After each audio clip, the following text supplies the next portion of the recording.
മുഖ്യമന്ത്രി പറഞ്ഞു, actually that is that Unnikrishnan's mind was not good, so he told dog.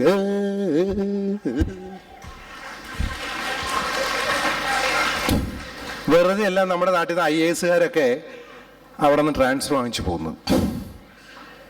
അപ്പൊ നമ്മുടെ മുഖ്യമന്ത്രിയെ കണ്ടിട്ട് വേറൊരു നമ്മുടെ മന്ത്രിയുണ്ട്, കേന്ദ്രത്തിലെ തോക്കിന്റെ മന്ത്രി.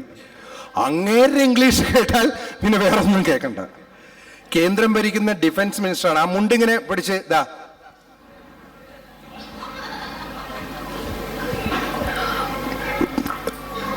actually India facing problems. Almost all the sides of the nation facing problems. That is north, east, west, south. As far as I am concerned, I will face all terroristic movements.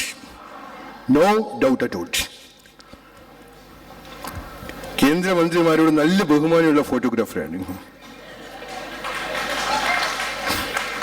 അതുപോലെ ഇവിടെ ഈ video പ്രവർത്തിക്കുന്ന ആൾക്ക് പോലും നമ്മുടെ AK ആന്റണിയുടെ ഛായ ഉണ്ടോ എന്ന് ശ്രമിച്ചു. ഒന്ന് നോക്കിക്കേ, കണ്ടോ? അപ്പോൾ എന്നെ സംബന്ധിച്ചിടത്തോളം അയർലൻഡിലെ നല്ലവരായ മലയാളി സുഹൃത്തുക്കൾക്ക് എല്ലാ വിധത്തിലുള്ള ആശംസകൾ നേരുകയാണ്. നെടുമ്പാശ്ശേരി അസോസിയേഷൻ എന്നുള്ളത് ഇനിയും വളർന്ന് നെടുമ്പാശ്ശേരി മാത്രമാക്കേണ്ട ലോകം മുഴുവനുള്ള അസോസിയേഷൻ മാറട്ടെ എന്ന് ഞാൻ പ്രാർത്ഥിക്കുകയാണ്. അതുകൊണ്ട് നെടുമ്പാശ്ശേരിയുള്ള എല്ലാ ആളുകൾക്കും എൻ്റെ ഹൃദയം നിറഞ്ഞ ആശംസകൾ. എന്താ കൈയടിക്കാത്ത? അടിച്ചോ. Now I have only one dream. Next time I will be the President of India, no doubt. Now my mother is Sonia, no doubt. You can do something for that, no problem. എനിക്ക് ഇദ്ദേഹത്തിന് English കിട്ടാൻ പൊട്ടിച്ചിരിയല്ല വരെ ഞാൻ ഓടും. അതിഗംഭീരമായ ഇങ്ങനെ English പറയുന്ന നമ്മുടെ കേന്ദ്ര മന്ത്രിയും കണ്ട് ഞാൻ എറണാകുളത്തെത്തുമ്പോൾ നിങ്ങ പോണേണാ നമ്മളെ കാട്ടാണ്, നിങ്ങങ്ങാടാണ്, നമ്മളെ കാട്ടാണ്, മമ്പടിഞ്ഞാട്ടാണ്, മറ്റവങ്ങളെ കാട്ടാണ്, എനക്കറിയാൻ പാടില്ല. എറണാകുളം എന്ന് പറയുന്ന കൊച്ചിയും കൂടി ചേർന്ന ഈ എറണാകുളത്ത് നിന്നാണ് മലയാളത്തിലെ ഏറ്റവും മധുരമുള്ള ശബ്ദം ഉണ്ടായത്. ഇന്ന് നമ്മുടെ നാട്ടില് പാട്ടുകാരാവാനുള്ള ആളുകളുടെ ഒരു വ്യഗ്രത കണ്ടാൽ എൻ്റെ ദൈവമേ, എത്ര പാട്ടുകാർ വന്നാലും ഒന്നാമത് നിൽക്കുന്ന ആ ശബ്ദമായിരിക്കും. അത് ഏത് ശബ്ദമായിരിക്കും? കാട്ടാശ്ശേരി ജോസഫ് യേശുദാസ് എന്ന് പറയുന്ന മഹാനായ കലാകാരൻ പാടിവെച്ച പാട്ട് പാടിയിട്ടാണ് പല പിള്ളേരും ഇന്ന് മത്സരത്തിൽ ഇത്രേശ പോകുന്ന പിള്ളേർ കണ്ടിട്ടില്ലേ? പിന്നെ യേശുദാസിനെ പോലെ പാടുന്ന ഒരു ഗായകൻ ഉണ്ടായിരുന്നു, അത് കംപ്ലീറ്റ് യേശുദാസ്, വെള്ള വെള്ള വെള്ള വെള്ള വെള്ള ആകെ വെള്ള. എൻ്റെ നാട്ടിലൊരു പരിപാടിക്ക് ഈ ഗായകൻ പാടാൻ വന്നു, എഞ്ചിനീയറിംഗ് കോളേജിലാണ്. അയാൾക്ക് പാടാൻ തുടങ്ങി, അകലേ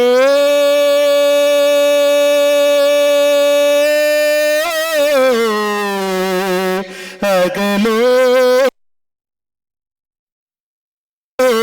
നീലാകാശം,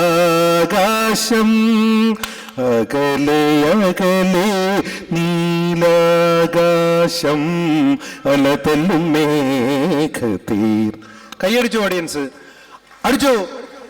അപ്പോ ഒന്നുകൂടെ പാടാൻ പറഞ്ഞു, വൺസ് മോർ. അങ്ങനെ ഈ യേശുദാസിനെ പോലെ മേക്കപ്പ് ചെയ്ത ഈ ഗായകനോട് 14 തവണ പാടിച്ചു.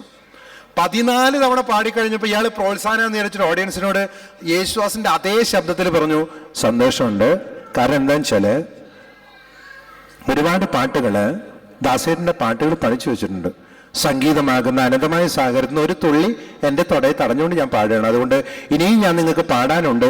ഈ പാട്ടല്ല ഇനിയുണ്ട്, അതുകൊണ്ട് അടുത്ത പാട്ട് പാടാൻ എന്നെ ഒന്ന് അനുവദിക്കണം എന്ന് പറഞ്ഞപ്പോൾ ഓഡിയൻസ് പറഞ്ഞു, നീ ആ പാട്ടെന്നെ മര്യാദയ്ക്ക് പാടി പഠിക്കുക, എന്നിട്ട് അടുത്ത പാട്ട് പാടിയാൽ മതി എന്ന് പറഞ്ഞു. പഠിപ്പിക്കുകയായിരുന്നു. ഇത് ഈ എറണാകുളത്തും അങ്കമാലിയിലും ആലുവയിലും തൃശ്ശൂരൊക്കെ സ്ഥിരം നടക്കുന്ന പരിപാടിയാണ്. ചില ഗായകന്മാരുണ്ട് യേശുദാസിന്റെ പാട്ട് പാടാൻ വരും. വന്ന വഴിക്ക് പുസ്തകം എടുത്തിട്ട് തുടങ്ങും, ഗംഗേ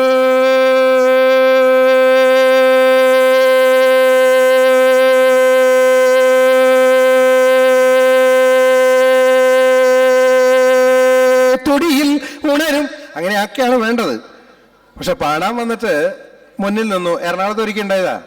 പുസ്തകം എടുത്തിട്ട് ചോദിച്ചു, ഏതാ പാട്ട്? ഗംഗെ. ഓ ശരി, ഒപ്പിക്കോ? കുഴപ്പമില്ല, നോക്കാം. ഓ ഗംഗേ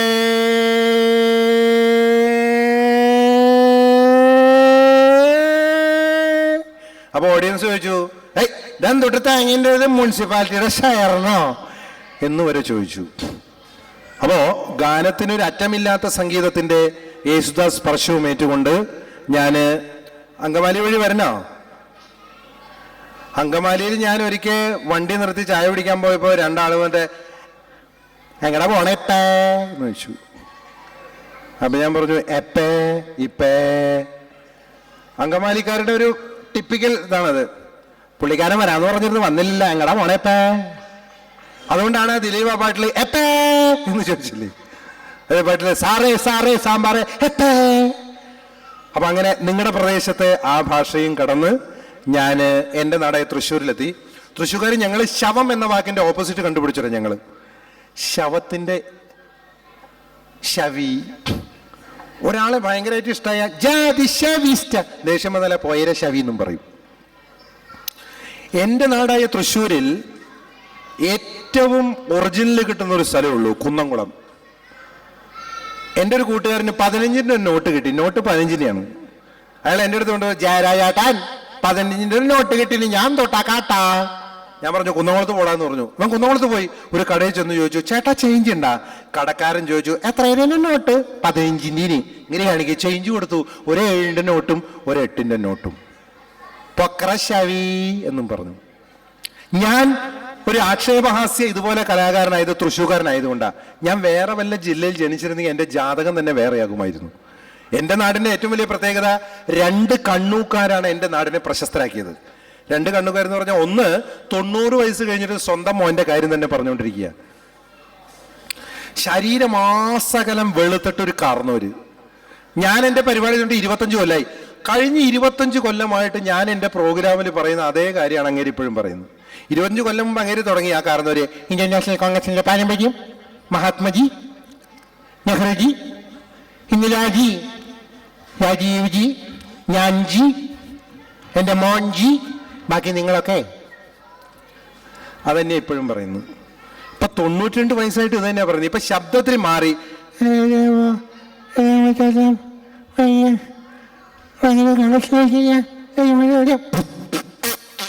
ചില ശബ്ദങ്ങൾ ഇങ്ങനെ കേൾക്കാം. പിന്നുള്ളത് ഞങ്ങളുടെ മറ്റൊരു ഗുരുനാഥനായ അഴീക്കോട് മാഷാണ്. അഴീക്കോട് സാറിനെ നിങ്ങൾ അറിയുന്നവരുടെ എന്നോട് ജോബിൻ പറഞ്ഞത്, ജോബിൻ പോയാ? ആ, ജോബിൻ പറഞ്ഞത് അഴീക്കോട് മാഷ എന്തായാലും വേണമെന്നാ. നിങ്ങൾക്ക് അറിയാ വേണോ? അതായത് ഈ കേരളത്തിൻ്റെ ഏറ്റവും കൂടുതൽ ആളുകൾ ഇഷ്ടപ്പെടുന്ന ഒരാൾ എന്ന രീതിയിൽ മാത്രമല്ല ഞാൻ സംസാരിക്കുന്നത്. മലയാളിയെ സംബന്ധിച്ചിടത്തോളം 85-ാമത്തെ വയസ്സിലും പ്രസംഗിക്കുന്ന ഒരാളാണ്.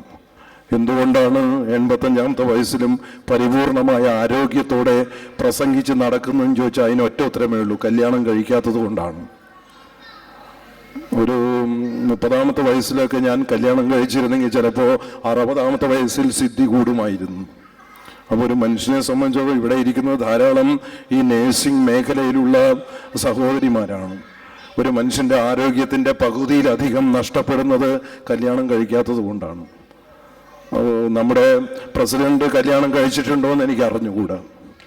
നെടുമ്പാശ്ശേരി ഫാമിലീസിൻ്റെ പ്രസിഡന്റ് ഉണ്ടല്ലോ, അദ്ദേഹം വിവാഹം കഴിച്ചിട്ടുണ്ടോന്ന് അറിഞ്ഞുകൂടാ. പക്ഷെ അദ്ദേഹത്തിൻ്റെ ആരോഗ്യം കാണുമ്പോൾ അദ്ദേഹം വിവാഹം കഴിച്ചിട്ടില്ല എന്നാണ് എനിക്ക് തോന്നുന്നത്.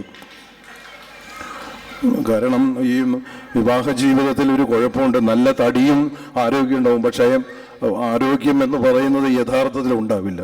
അതുകൊണ്ട് ഈ പലപ്പോഴും ഞാൻ പലരോട് ഉപദേശിക്കാറില്ല കല്യാണം കഴിക്കാതിരിക്കുക എന്നുള്ളതാണ്. അപ്പൊ കല്യാണം കഴിക്കാതെ എങ്ങനെയാണ് സാറ്